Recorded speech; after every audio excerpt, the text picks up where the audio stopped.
As of today, the 15th of January 2024, Fifakill, Stellarmoves, Yeet, and Bonq are currently on an 86 win streak in quads in Call of Duty Warzone. And I genuinely believe that this is one of the most impressive feats in Warzone right now.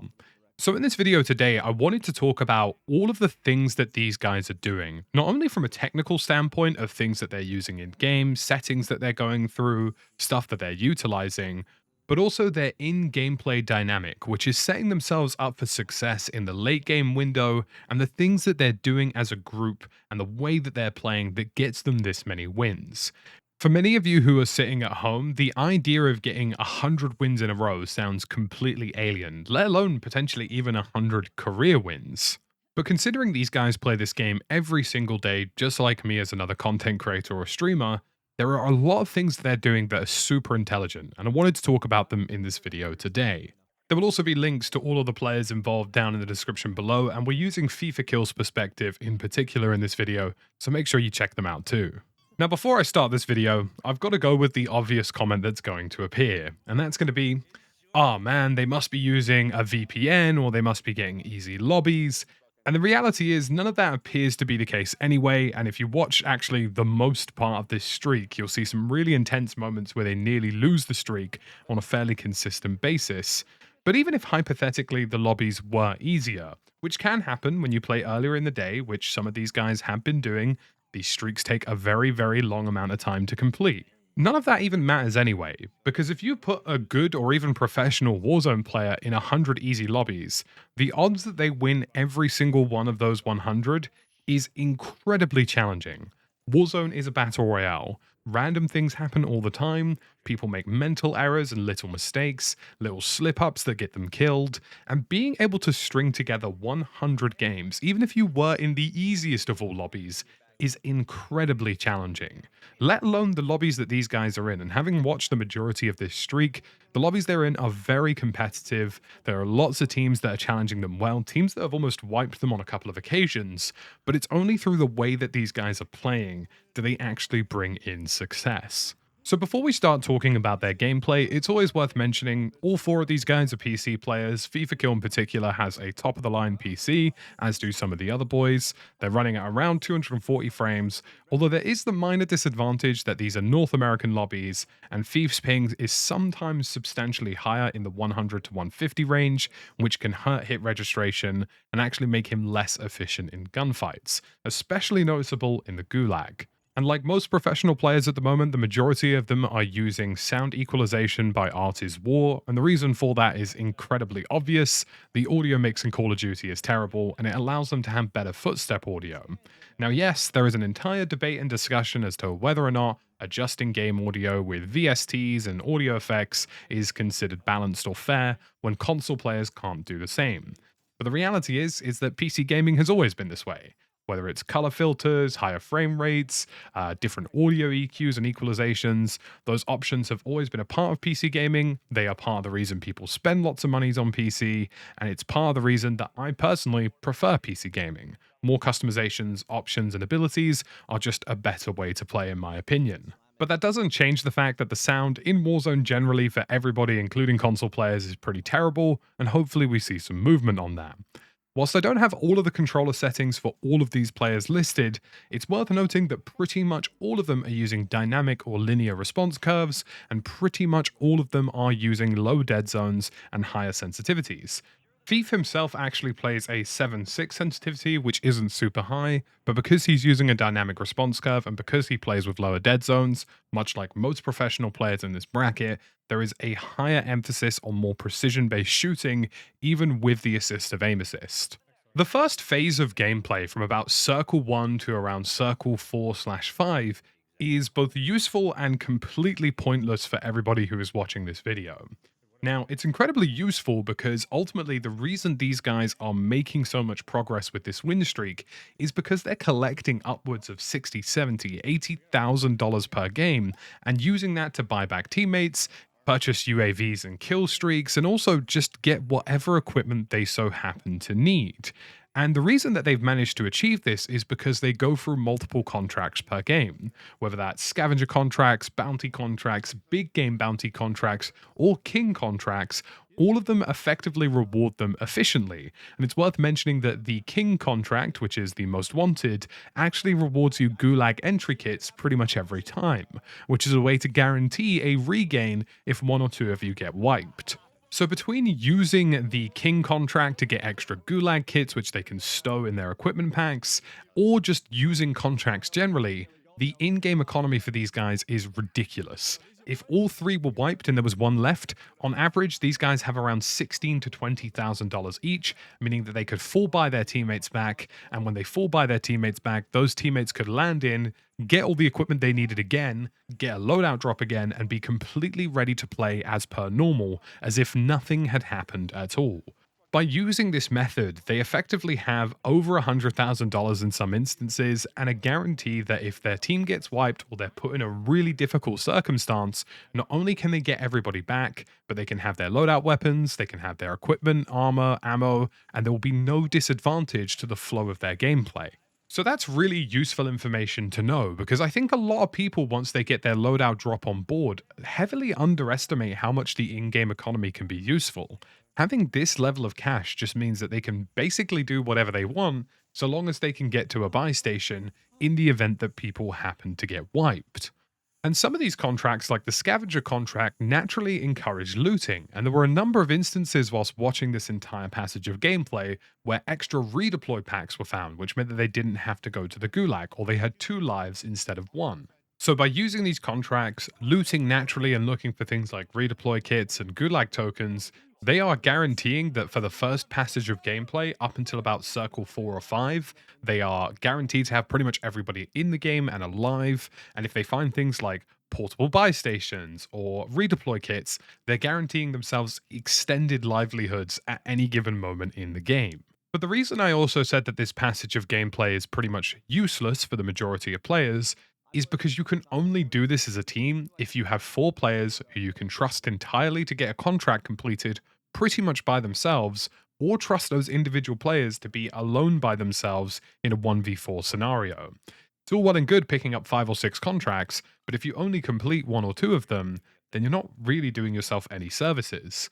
But in this instance, these guys can pretty much guarantee if one of them takes a bounty or a big game bounty, 1 or 2 of them is guaranteed going to kill that person and take that player out. And when you have this level of professional grade reliability, it just means that the entire gameplay experience from circles 1 to 4 or 5 is pretty much meaningless.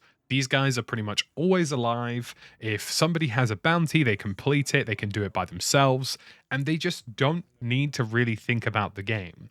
You can very much see in the early passages of gameplay, these guys are just roaming and completing contracts. They are getting kills, they're wiping squads, they're trying to get as much money as possible on the board, and there's only one thing that changes this dynamic for a squad who are this good individually, and that's when all of them start running out of Gulag kits, all of them start running out of Gulag uses, or the Gulag closes.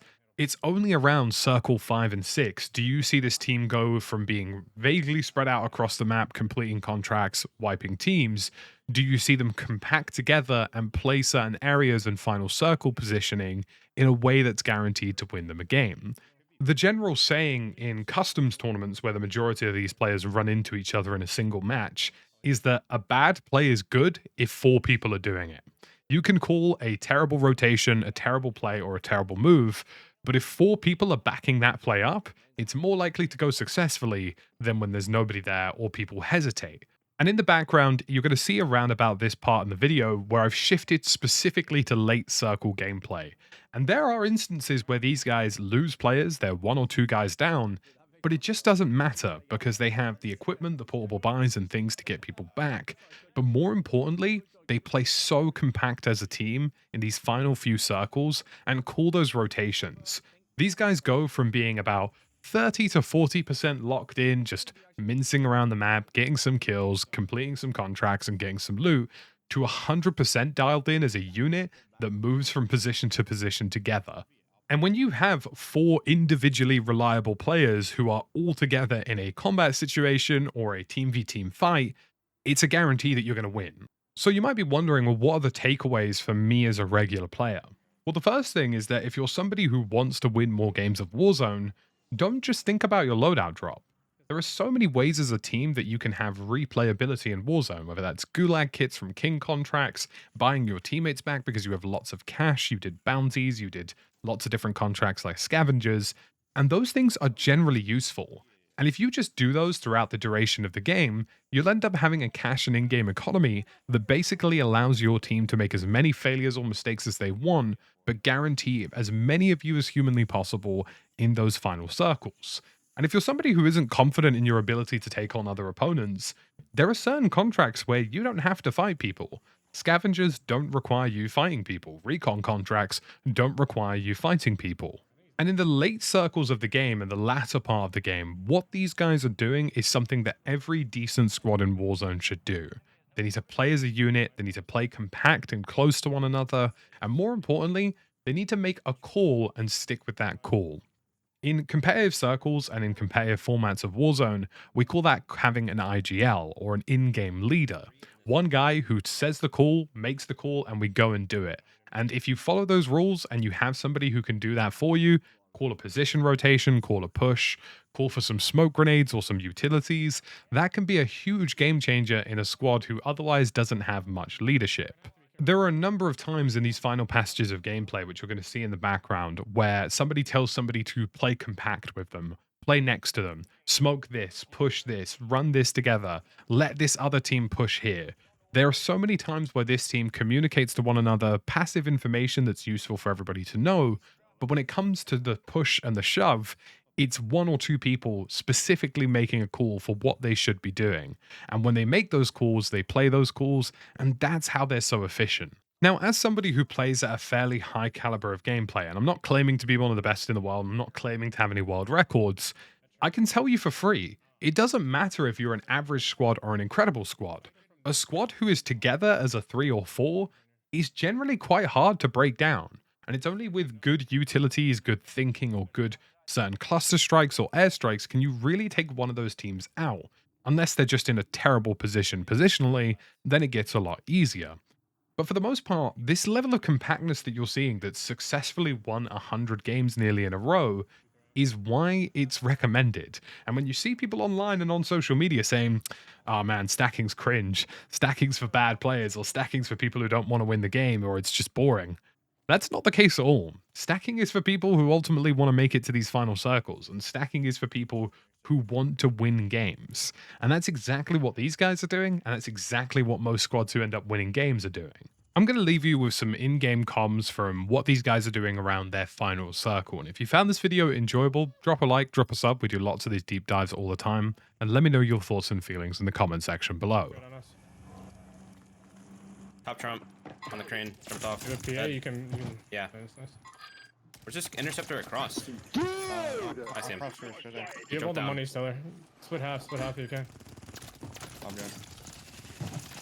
These kids behind us, bro. They're fucking with us heavy. Enemy lost track of Knock one. Enemy dropping into the area. Watch the skies. I got my full. Gas inbound. Oh, stop, move. Look at me. On the building. Below me. On my killer. Okay, on our stairs. Oh, I'm dead. I'm dead. Do we have another porta buy or Knock no? one on by. Yes, I have 2. You should throw one on the oppo roof, like diagonal from us, like one of those 2 buildings. I'm gonna go jump over there and play it.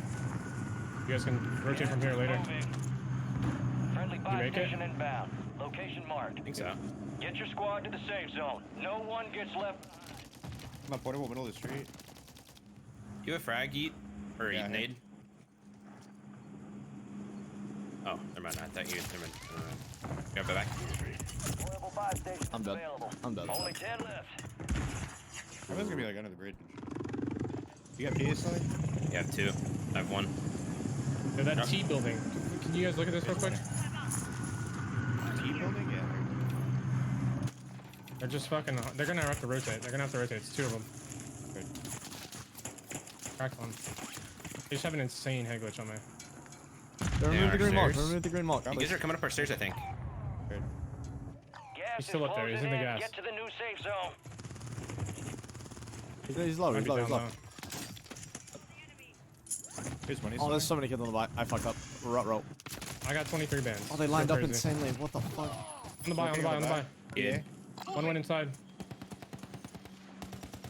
I cracked 2 in that building. I'm gonna keep cryo here. Yo, I have on one roof, more on in there. roof. One more in there. Money. I'm just keeping cryo. I'm gonna die. I still have 2 down in there. I still have 2 down in that room. 3 down in that room. 4-3. I'm dead. They got rid of this. Crack one. Dead.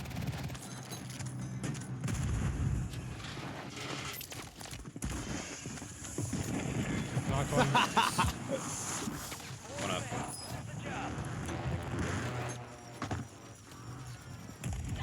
In the building. Aim for the enemy, not me. I'm back. Nice, dude. He's I believe that's what they call. Let's Head go, screen, head screen, head chat. screen. Come on, baby.